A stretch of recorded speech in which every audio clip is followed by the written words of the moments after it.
like that. The Opie and Anthony Show. I just read this effing article. I'm really annoyed. Oh, good. Man. Well, you know what? We found another guy that doesn't appreciate our brand of humor, Anthony. His name's Mike O'Brien. Yeah. And I wrote an article in one of the papers out there in Sacramento. Doesn't like our brand of humor? What's the name of the paper? Nomination? Nomination. Or is that that might be an ad. Oh, here it is. Latest issue of Sacramento Magazine. Wow, that's It's the article's titled "Turned Off." Turned off. Headline reads "Turned Off." Turned off. And it's all about this fine radio program, Anthony. All right. You want me to read a little? Oh, sure. And then we can just comment as we go along. I tuned in a local FM radio station targeting young adults as I drove to pick up my 13-year-old daughter after her practice. The two women who wrote... What was she wearing? The two women who wrote Sacramento's February cover story about eligible singles had been invited to be on that station to talk about the story, and I wanted to listen beforehand to see what the format was like. Of course, talking about the fine station KXOA in Sacramento. Right. What I heard was awful. Awful. Awful. Awful. Awful. Awful. Turned off. That means we are doing our job, Anthony. Yep. What I heard was awful. Awful. A few male disc jockeys talking crudely. Oh, God forbid. Crudely. Crudely. You're not playing? Dude, you don't understand. It was your turn to say crudely. I'm sorry. I really get annoyed. He's so aggravated and annoyed with this story. It's a short article. We'll give you a chance. All right. A few male disc jockeys talking crudely, asking women... Crudely. Asking women to join a contest to lose their virginity. Yeah. And to lose it wherever you want, in a car, under an overpass, in the desert, wherever. They also asked women to call in and feign orgasm. Feign orgasm. We're asking women to call in and feign orgasm. F-E-I-G-N. He makes it sound so fun. Yeah. Like his wife has been... You can't say the F-U thing. Why? Norton. I wasn't sure if that was Jim Norton or audio from our meeting with Ken Stevens. Yeah.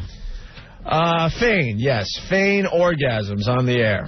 And they promoted a Naughty Nighties contest where my listeners emailed in photos, which would then be posted on the station's website. Yeah. Oh. There's no emailing of photos, but okay, I'll give you that one. Turned off. Turned off. Turned off.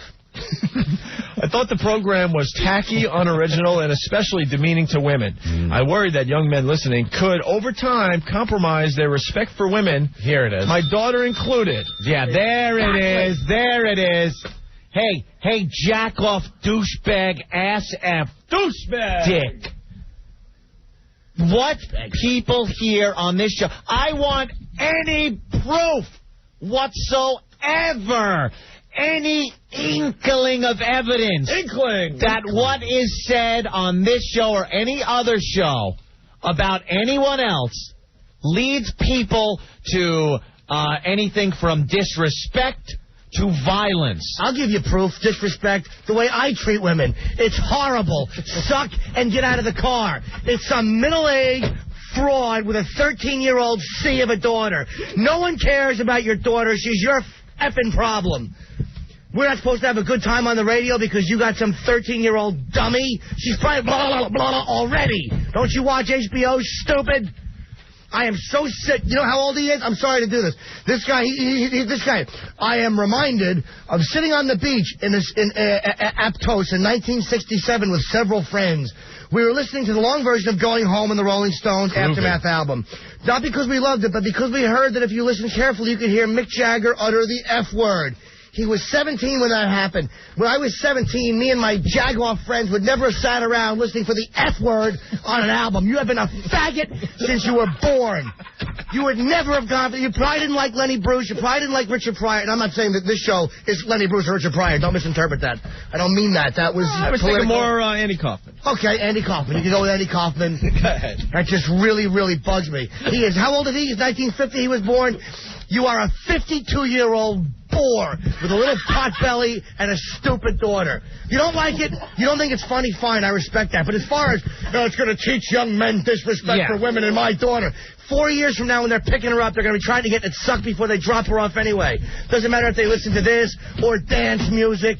I'm so tired of parents and your mother effing kids. It's not my responsibility. I don't have kids. That's why I leave it in the dumper or in the mouth, because I hate kids. Do you understand what I mean? That makes me want to vomit. This arrogant, faggot, yuppie mentality. I don't care about your kids. I have a nephew. I love my nephew. But you know what? I'm good to him. You want to raise your kids right? Raise them right. I don't care what he listens to on the radio. That's hilarious. Oh, my God. Bravo. Dude, I am so... Bravo. I'm doing stand-up for 12 years. I've been dealing... I know you guys have been doing it. I'm dealing with these people like this so long, writing their letters, toilet humor. And meanwhile, this is the type of guy that works for Enron that will rape you and F you out of everything you've ever earned. But if you say something on the radio that's sexual, all of a sudden, oh, my daughter's listening. And she's also riding in a Jaguar. Oh, God damn. That really, really, really bugs me, man. It really bugs me. It amazes me. I do honestly believe bad parenting does more damage and causes more things than radio or television. What we're doing on this show... what's this guy's name?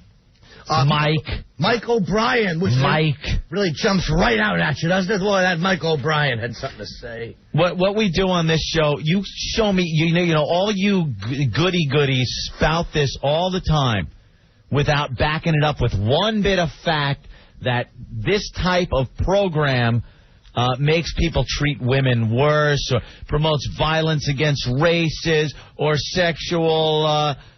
preferences. Show me something. Don't just blurt it out because you don't like it. Show me something. Read the last two paragraphs. I know Jim read like the first line or two, but it gets even better. Him and his friends sitting around at the beach. Yeah, sitting around at the beach. 17 years old. Waiting, going, here it comes. Here comes the F word. Here comes the F word, other faggots that I'm hanging with. Here comes the F word. Who did that at 17? I was puking and cutting my wrist when I was 17. God, what a pussy. Here it is. Yeah, sitting around the beach, listening carefully. You could hear Mick Jagger utter the F word. Again and again, we played the tune and debated exactly what was said. I recall feeling rather adult about it. As I did not want anyone telling me at 17 what I could or could not listen to. Mike, the world has passed you by. That's the problem. Ponytail-wearing, middle-aged douchebag. Here he says it. But the world seemed to have a clearer boundary as to what was acceptable. In 67? Yeah.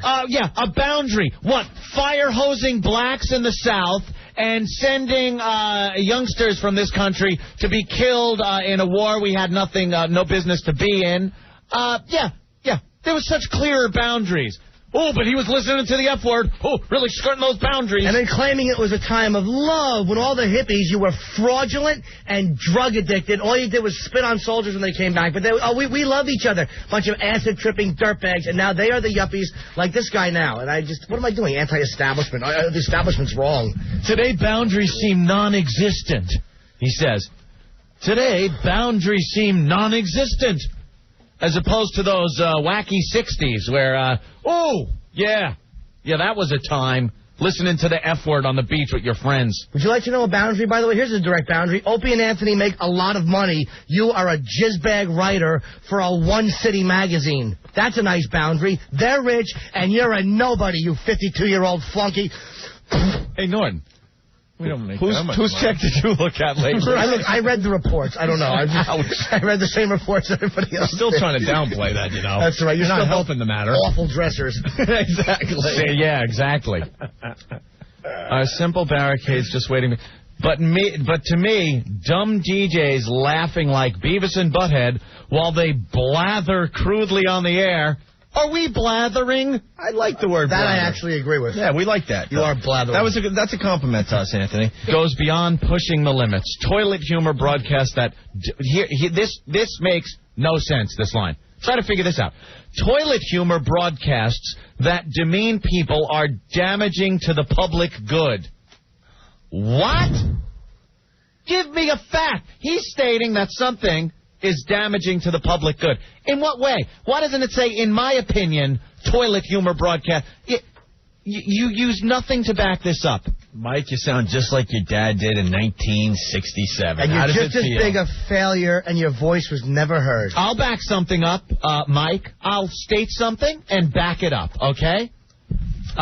If you have a 13-year-old daughter now, I would say odds are, based on statistics and studies that have been done and research, not like your thing, based on research, if somebody at this time in their life has a 13-year-old daughter, she is probably sucking C.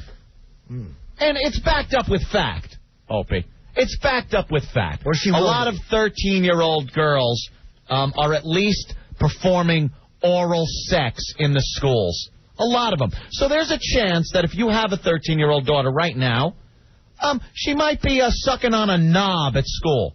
And that's backed up with fact. And that's because I'm not talking about anybody in particular. I'm just stating a fact. Like he doesn't say Opie and Anthony. But are they sucking the C's because of us? No, absolutely not. God, wouldn't that be great to know? I would love to be responsible for that. And no one's saying this guy's a bad parent. He might be a great parent. I'm just tired of parents.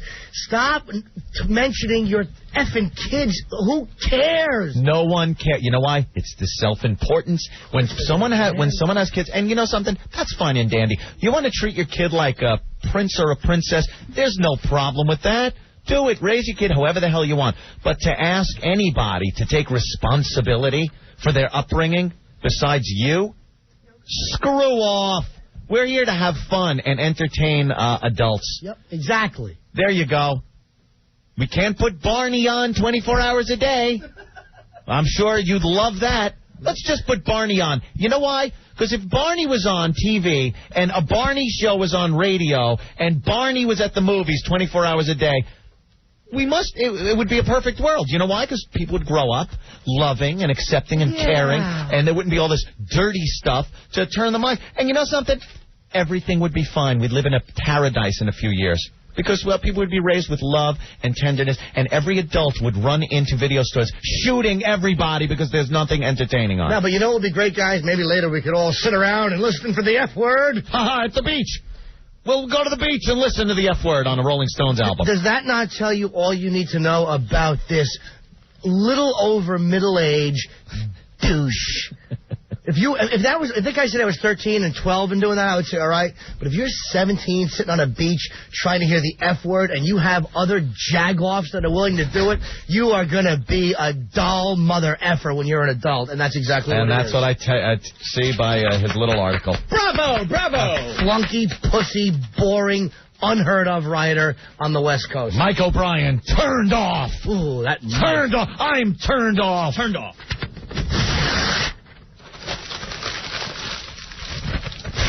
There you go.